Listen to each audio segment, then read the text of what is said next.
I remember my Aunt Clara as the one who always had a story. Her hands, usually dusted with flour from baking, would fly around as she told you the latest neighborhood gossip or something funny she'd seen at the market. Her laugh wasn't just a sound, it was an event.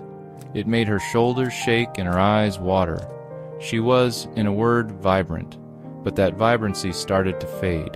It happened so slowly, so quietly, that at first none of us really saw it. The stories got shorter, the laughter became rare. Her presence, which used to be the center of every family gathering, felt muted, almost distant. We'd look at each other and whisper, "Well, she's just getting older." We chalked it up to age, because it was a simple explanation for a reality that was painful and complicated. We told ourselves it was normal. It wasn't. It was a silent cry for help that I and my entire family completely missed. I couldn't figure out why my once vibrant aunt had become so distant. I told myself it was just old age, but I was wrong. It wasn't until I learned about these 6 easily missed emotional signs that the heartbreaking reality of what she was going through finally clicked. These weren't the loud, obvious symptoms you see in movies. They were whispers. And today, I want to share them with you so you don't make the same mistake I did. Understanding these signs changed everything for me. It completely reframed my memories and helped me see her struggle with the clarity and compassion she deserved. Because depression in older adults often doesn't look like overwhelming sadness. It's a master of disguise, and its costumes are often the very things we write off as just a normal part of getting older. The first sign I missed, and maybe the most heartbreaking one to look back on, was her loss of interest in the things she used to love. There's a clinical term for this, anhedonia, which means the inability to feel pleasure. But to me it just looked like she was tired. My aunt's garden was her sanctuary. She knew every flower, every weed, every bug by name. She'd spend hours out there, her wide-brimmed hat bobbing between the roses and tomatoes. The garden was an extension of her. Then, one summer, the weeds started to take over. The rose bushes grew wild and untrimmed. When I asked her about it, she just waved her hand. "Oh, my knees just aren't what they used to be," she'd say. It sounded like a perfectly good reason. We all just accepted it. But it wasn't just the garden. She stopped her weekly card games with friends, saying the rules were getting too complicated.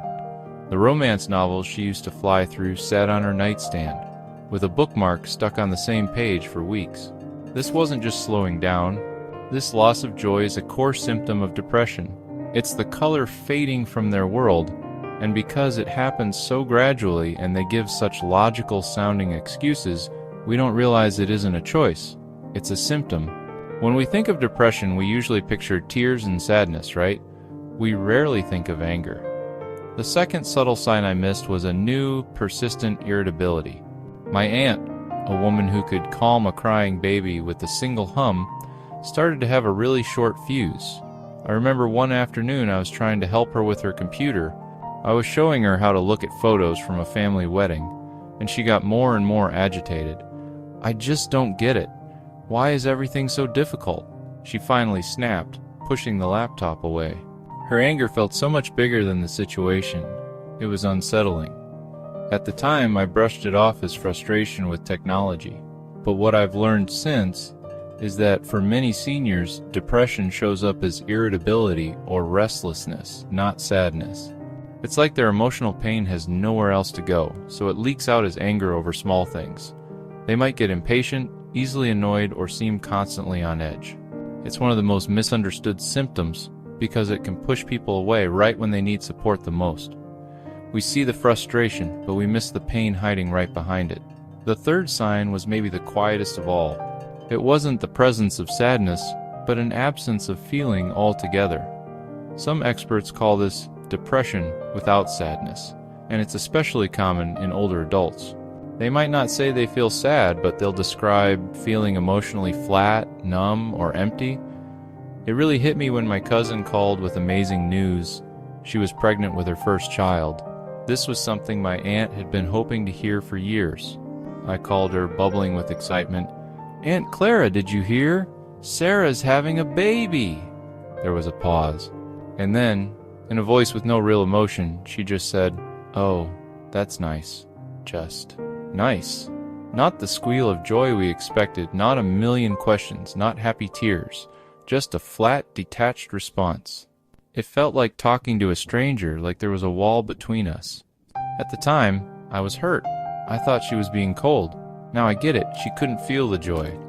The depression had insulated her from it, leaving her emotionally numb.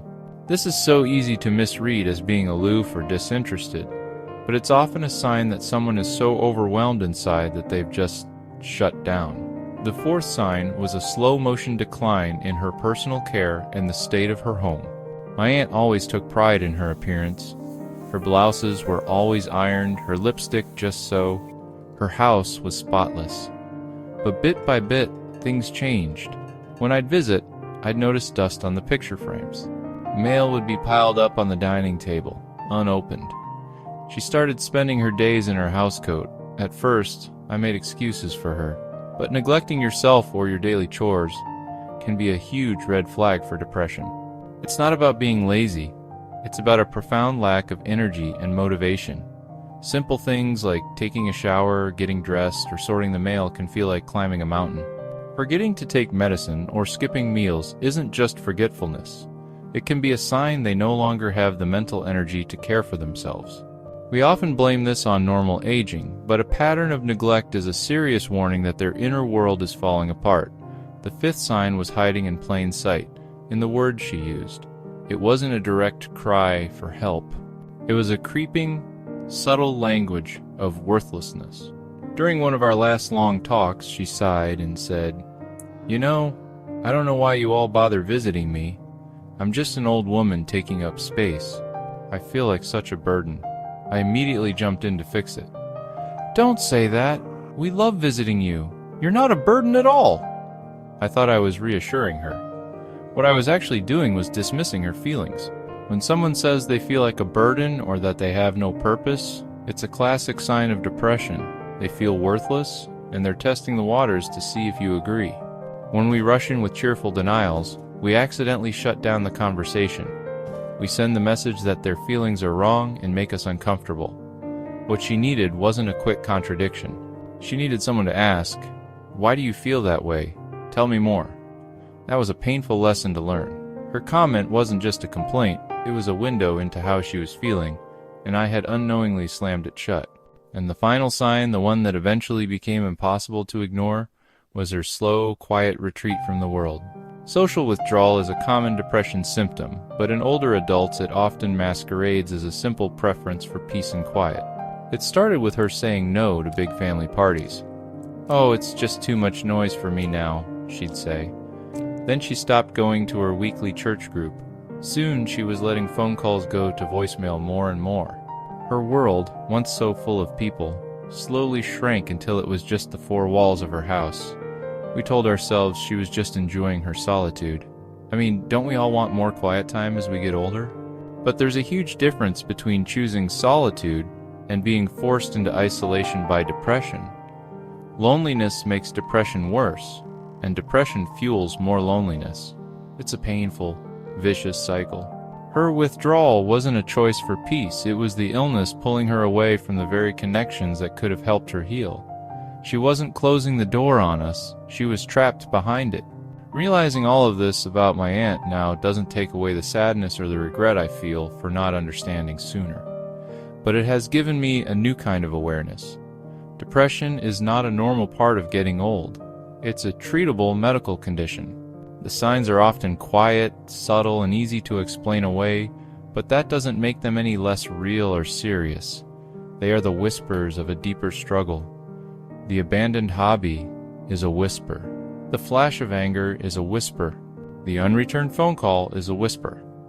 Our job, as people who love them, is to learn to listen to those whispers, to look past the easy excuses, ask gentle questions, and see the person, not just their age. If any of this felt familiar, if it made you think of a parent, a grandparent, an aunt, or a friend, I hope you'll reach out to them. You don't have to have all the answers. You can just start by listening. Just ask them how they're really doing. And I'd love it if you shared your own experiences in the comments. When we talk about this stuff, we break down the stigma and help each other get better at hearing the whispers when they matter most. Thank you for listening. If this was helpful, please consider subscribing for more conversations about mental health and how to support the people we love. Take care of yourselves and each other.